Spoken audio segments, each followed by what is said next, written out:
Hey everybody, Strange103 here. For those who've been following my stream, I got myself a Borgogne. I've been trying it out a bit in Clan Battle to see what I think about it, and whether or not, it's a ship that we're going to use in our lineup as kind of a permanent deal. And I figured I'll just get this little...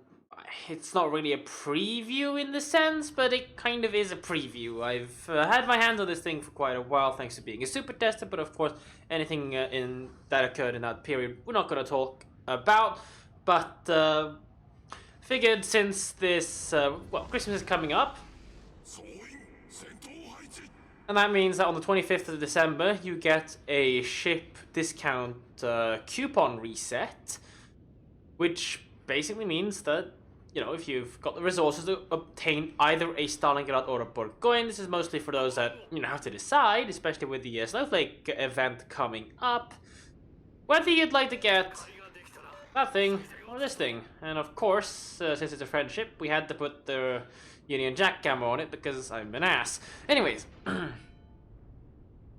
what's the difference between, well, a giant big Henri and a little battleship that isn't really so little and actually works? Well, this thing is classed as a battleship, so that thing isn't. So in terms of being able to tank, like if you have like Bourgogne plus Jean Fart versus Kurfürst and then Kurfürst, Yamato, in this case Montana's, like you're kind of off to a bit of a random battle disadvantage. And in competitive, this thing kind of requires a special setup and a special skill set to use. It's much more farmable than a Republic. I mean, compare my HP to this guy's HP, and you can see that the difference isn't that big. He's got armor, unlike you.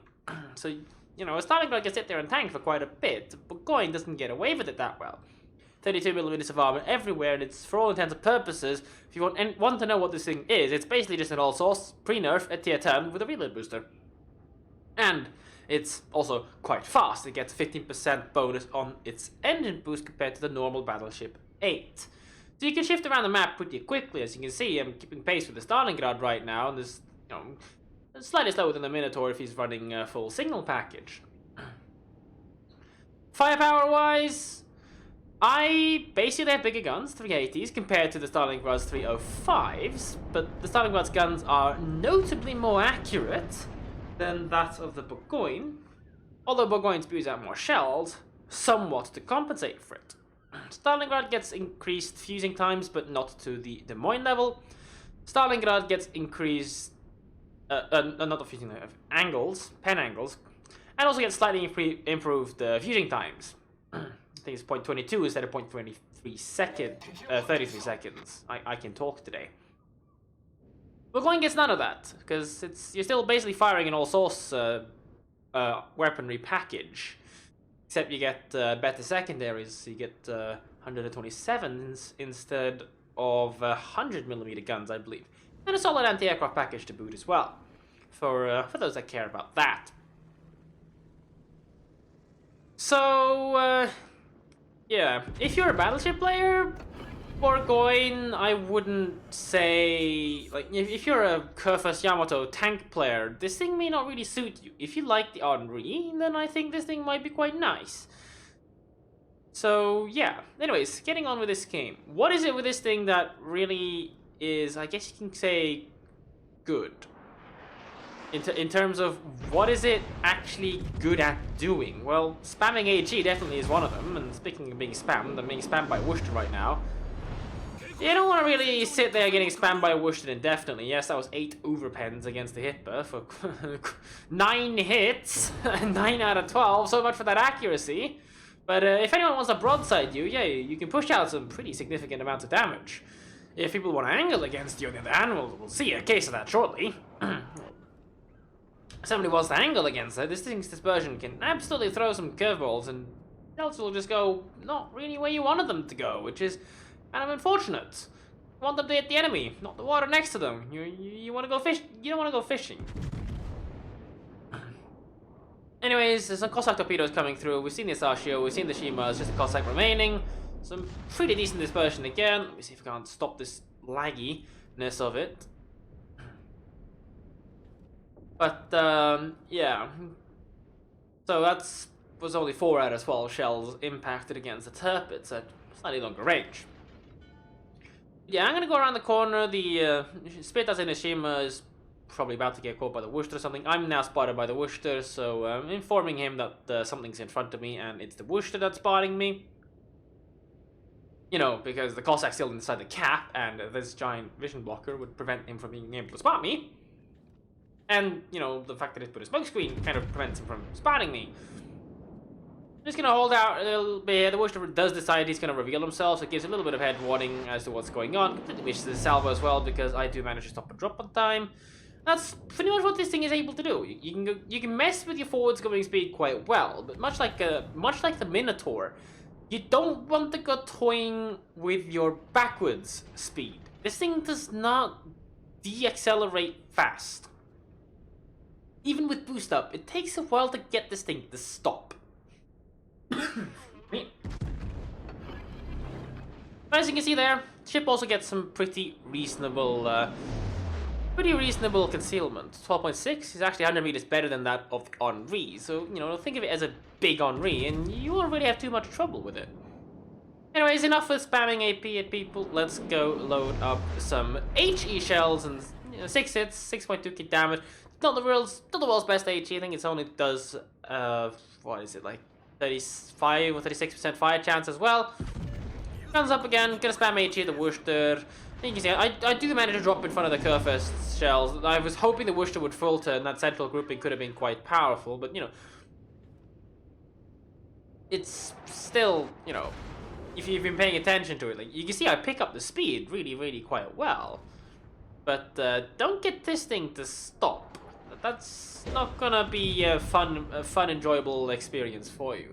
Shooting some AP at the Worcester again. I do have the numbers for my approximate numbers for my average damage per shell, and I ended up with AP slightly above overpay, 1.2 something average damage per shell in the end, and HE was 1.5 or 1.6k, somewhere between there, average damage per impacted shell across this game. Now, Spitas is permanently spotting the Worcester, so I'm obviously going to focus fire on the Worcester as much as I possibly can. Get a decent hit for 7k in there, 2 pens on the superstructure, plus 1... I think 1 pen on the tail, 1 on the superstructure, and 1 right through the top of his ship. He's bleeding a bit of HP, but we need to concentrate on trying to kill him. I don't mind the Kurfürst trying to shoot me there. If he aimed it decently, he might do some damage, but he didn't, because I'm a Borgogne. This thing is pretty bloody fast. So, he actually ends up getting completely potatoed out of what realistically should have been 4 or 5k damage from him. A really good AP salve against the Worcester, leaving him with 3.1, still shooting AP. Hopefully I can pick him up sometime soon, especially before he gets his radar up again to counter out Spitas. But he obviously knows he's being chased, and he obviously knows he's blown his radar, so he's going to remain spotted until Spitas goes around the island. But he's still like 8 something kilometers away from him, so he ain't going in with activating my autoloaders. I need this guy. Well, I don't need him dead, but I want him dead just to get back into this game. He kind of turns, so his tail ends up taking some of these shells, and I can angle back in towards the Grosser Kurfürst, who dispersion kind of potatoes a little bit. I'm broadsiding everything else at this point, aka a single Moskva. I don't really care too much. At this range, the Moskva is not going to do significant damage to me.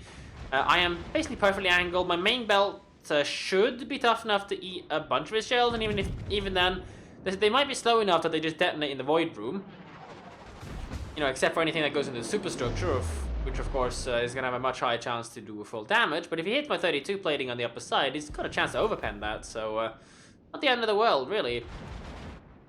But what I'd like to do now is just push up the Kurfürst and preferably kill the Tirpitz if given the opportunity to do so. And you can see those are deck impacts. Tirpitz is shooting at me, and some more people have found their interest. They're going to send some AP salvos out there and make my breakaway now. There's no real point in sticking around to bleed HP to everybody at the same time.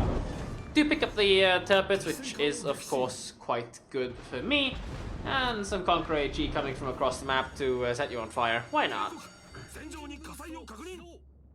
Yeah, it's time to let somebody else tank a little bit at this moment, and not spotted even while on fire. The Cossack is currently still in the cap most likely, but not really a major problem.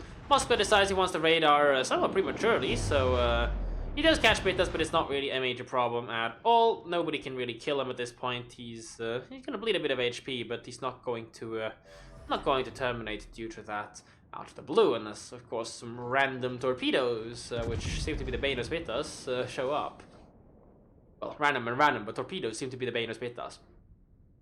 You can see the spread is very, very much horizontal, very bad at dealing with angling targets, but if anyone wants to broadside you, especially at sub 10 kilometer range and you get AP shots out them with your autoloaders, that can do a lot of damage.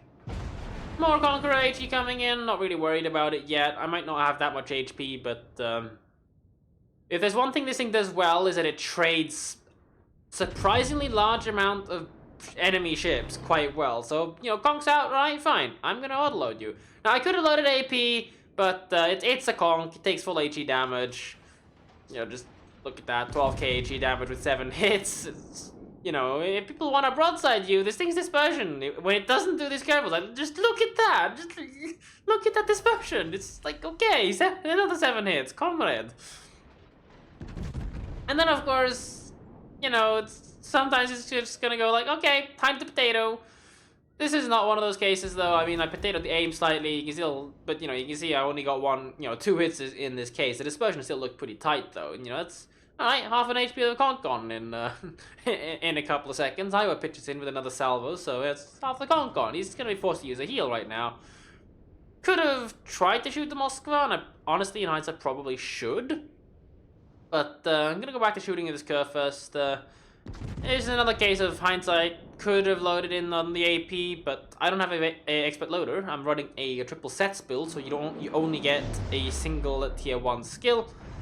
Pretty decent dispersion, pretty decent shot. Of course, AP would have done a lot less there. He would not have set him on fire. And now that he's, of course, decided he wants to damage control party, and let's get a decent non-saturated hit actually against me in return, or unless that's too saturated, which of course would yield the same result in damage basically. But since he's decided he wants to so kindly damage control party, I'm gonna send him some HE back. AP could maybe have done 10k damage, but you know, so will the fire. So well, the fire will still do 7-8k damage depending on his damage control party spec. Shortfart's coming around the corner. Conqueror is still going around. The Conch kind of needs to go, since it's gonna be awkward for Yura down there to sustain an engagement with all of that at the same time. And getting rid of the Conqueror is just generally good practice in my opinion. And another 7 hits on him. Of course, he's gonna start to saturate out a little bit. Bit of a mistake here. I should not have aimed on this Grossa curve first with anything at all. I should have just kept shooting at the Conqueror. Especially since my autoloaders are up, finishing off the Conqueror should be my highest priority right now before he gets his heal back up. Another 2.6, in this case, obviously AP would have done better. Curfists have this this weird deal with being able to tank some types of incoming ammunition. I see the Conch is low, and I know his heal might come up soon, like, or round about now. So shots out, I want to get rid of him. He needs to go, and you can see that he's under some intense scrutiny from the team. I do end up basically wasting that autoloader because, you know, you can see by the time I get to shoot again, it's basically over. I'm gonna turn around to try to support Yura now, who's pretty poor play at this point. I should not have done that. You know, I even completely waste the shot against the Sean Fart, manages to reverse out of the way on time, which basically is the tier 8 ship, but tier 9 with an autoloader, so it's pretty much the unique deal with these, call them French special ships. The Masashio tropes behind me, unlike the Stalingrad, I do actually have to worry about evading them. Shima does a full in-turn, and then smokes up, but he's kind of in front of the Des Moines, he's kind of in front of the Shima, and he's kind of in front of a Stalingrad, all of which can do a lot of damage to him in return, so I should just, well, last shot's out, he probably would be able to reverse faster than my shells can arrive there. But Spitas picks him up anyways. Now, Araya was probably in a little bit of an awkward position. He's got a Moskva on his side, he's got a Kurfürst currently spamming away at me. I don't really mind. Asashio gets spotted. I'm not really that keen on trying to shoot that. I, in hindsight, should have shot that right now and then turn my gun turrets. But I didn't really properly pick up on that. And he's dead anyways. If he gets caught in front of the Minotaur and the lightning like that, he's unlikely to be able to make it out of that in one piece. So now again, I'm going to counter-rotate up north, try to support this Iowa, at least give some flank protection to the Iowa, who's lost a fair chunk of HP to Moskva, and will likely lose a lot more if he could just, you know, use his amazing survivability expert Iowa to sail around broadside, which is just going to get him citadel to death by the Moskva, because Moskva can actually, you know, citadel. Spiritas is going down to go toy with the Montana. No, I don't really mind that. I'm not gonna go deal with that. Yura and Spiritas should be able to handle that Montana on their own quite well. This Iowa just needs to make a full breakaway turn right now, and well, either that or just sit around the corner so I can sit and support. Another 7 hits with a fire across the map. Not bad at all. Unfortunately, the Montana gets the pick on at the point. A little bit of an unfortunate loss, but the enemy has no more destroyers. We still have 2, so that's quite fine for me. Now, Iowa drives around the corner to find a Moskva. He does a fair chunk of damage to him.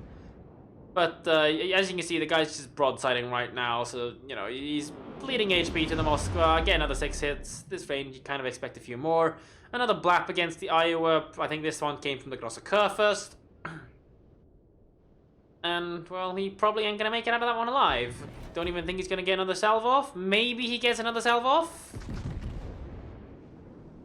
Don't really know. Yeah, he got another shot off. Didn't send it on the Moskva. Tries to finish off the Grosser first. Not a bad choice of target from our Iowa, but unfortunately he is not long for this world. And now I've got to deal with the Jean Fart Moskva. And Kurfürst I don't really mind dealing with too much. He's not going to be able to deal effective damage to me unless he, you know, swallows his pride and starts spamming HE. I'm trying to aim this on the John Butt, but I think the game wanted, apparently, me to shoot the Moskva instead, so I end up with a series of shells that literally go nowhere. I'm pretty sure that I tried, that I even intentionally locked the Jean Fart, so that's just working, I guess, screws my shells over. Moskva does actually manage to nail a lightning with a detonation on a dev strike. A little bit unfortunate, actually. And at this point, Spiritas, I think, asks whether this game is losable, and I tell him with that detonation, absolutely. If these guys manage to HE me down, absolutely, this game can be lost. I still have 2 minutes of engine boost, though, so these guys, if I don't want them to catch me, they will not catch me. Of course, if they don't want to let me shoot at them, they're not going to let me shoot at them either. But as long as they're shooting at me, I will gladly shoot back. And, you know, at that kind of a situation, you know, if I can just keep these guys occupied, stop them from getting the central zone, and they seem pretty happy just to sit there spamming away at me. John Fart needs to swallow his pride as well and shoot HE at me if he wants to do any reasonable amounts of damage. And, you know, as you can see, I am able to invis between salvos, even though I have a about 22-ish second reload at this point. Really good tight central dispersion there, and 6 hits for another 7.8, and you can hammer people pretty well like this. It's quite surprising. Could maybe have shot at the Moskva, but didn't really feel like it. Shotfart has decided he wants a damage control party, my single fire, and open fire, so I'm going to activate my last autoloader series reload booster and merrily go ham spamming some more HE. So here, comrade, you just pressed R. Have double fire! Ah! Sorry. Wee. Ho ho ho ho. Someone, Yura, has somewhat of a broadside shot, and Spiritas has managed to torp down the Moskva, which is a quite a good spot of luck. Gonna aim a little bit in front, see if he's gonna go forwards or not, but I mean, he's trying to counter heal the double fire, but double fire does out damage a single heal. And comrade, 3 fires. You press R button. Why you have bad day? So he's not having a good day. 36% fire chance. It's not that likely, but he doesn't have fire prevention. So, you know, obviously, I do have quite a notably higher probability of being able to set fires. And there you go. I get my high caliber out of having HE spammed him. Another decent HE hit, and he will most likely expire to the last fire set on him. Of course, I know the answer. Spoiler alert. He explodes. Which leaves a minute left to hunt the Moskva, which is really not gonna happen, and I just BM in chat balance. This comrade. And I do manage to expend my my last reload booster as well, so I pretty much push the most amount of damage I realistically speaking could expect out of this match. So, not bad at all. Not the world's worst aim, I wouldn't complain. Get a couple of hits against the Moskva in the end, but I'm only going to get one more shot off, so this is really it for the game. So, Stalingrad or Borgogne? I think this question really depends. Do you like the Moskva? Would you like a Moskva with bigger guns, at the cost of being slightly easier to deal damage to in return? If the answer to that is yes, then the Stalingrad would be a good pick for you. If you like the Henri, and if you like the Republique, then the Bourgogne is a pretty good pick. So the question is, what if you like both? Well, power for power, Stalingrad is better. It gets radar, better armor, and is counted as a cruiser. The Bourgogne in random battles, while being a very capable AG spammer, is going to find itself losing out in some situations. Of course, the Stalingrad will find itself losing out in some situations as well. Now, I do have the post-battle results screen, or at least I have one of them. I don't think I have any. I don't think I took any of the other screenshots, just this one. But the Bourgogne will lose out against Kurfürst and stuff, where they're just pretty tanky. Team utility-wise, of course, a Kurfürst is much more able to push you down. You don't want to be caught within the secondary range of a Grosser Kurfürst, especially if he's running IFAG build. His 12.8 centimeter cannon will shred right through your armor, dealing 3 to 4k salvos per volley with his secondaries, and then pitch some HE from his main battery. You're going to get melted really, really quickly, even though, you can do 38 point something knots, so you can get out of his secondary range if needed. But, if you screw up in the first place, you're going to have a bad day. As for your own secondaries, while they are definitely have the ability to spam away, they die somewhat quickly, and you don't really want to spec for them. Mostly because if you're in secondary range, you're going to suffer the wrath of enemy cruiser fire as well, and it's just not going to be an enjoyable experience for you. So yeah, if you can only acquire one of them, the Stalingrad or the Borgogne, out of the two of these ships, personally, I would think that the Stalingrad is much more punishable, but if you like the Moskva, you don't mind playing the Moskva, and you're confident with your large, vulnerable broadside, then, of course, the Stalingrad is a very good pickup for you. It rewards skill quite a bit. If you have good aim, if you're able to aim for citadels and take advantage of the increased fusing time and the increased penetration, well, the congestion angles, along with a very solid penetration curve at even medium-long range, talking up to 50 kilometers, you can have enough penetration to go through the citadel armor of a Yamato. Whereas if you want probably a more fun to play ship, in my opinion, it's a very subjective deal. I prefer being in the open, I prefer being able to move around the map, so therefore I prefer the Bourgogne. You won't find me playing a Stalingrad much in randoms, definitely not in a division, whereas the Bourgogne I have no real qualms about playing solo, though I will probably have to change my captain around. As for your playing clan battles, if that is the case, I would definitely recommend picking up the Stalingrad for that, although do contact your field commander and your strategy team before making such a decision. Stalingrad has much more utility in clan battles compared to the Bourgogne. We tried it out in our clan battles, and I don't think I'm going to continue using it much. It gives you some pretty good power in some aspects. You're more able to spam down an enemy battleship compared to an Henri. You are still capable of spamming down Moskva, Stalingrads in the Bourgogne, but you do start suffering out quite a bit versus Worcester's, Des Moines. Zhaos and Henris are a pain to deal with. Des Moines and Worcester's you can kind of HE spam back in return, but the Zhaos and Henris, they are very painful. They can seriously mess your day up. Of course, if you get to catch them out, you can mess their day up in return, but it really depends on how you use the thing. If you're on the flank, you kind of need somebody else to defend the middle and to just be a pushback factor. And if you're in the middle, well, you probably might have a better day with most, equal/better day with most of the battleships. The Republic is better at pushing back cruisers. Yamato is good at pushing back cruisers and the battleships.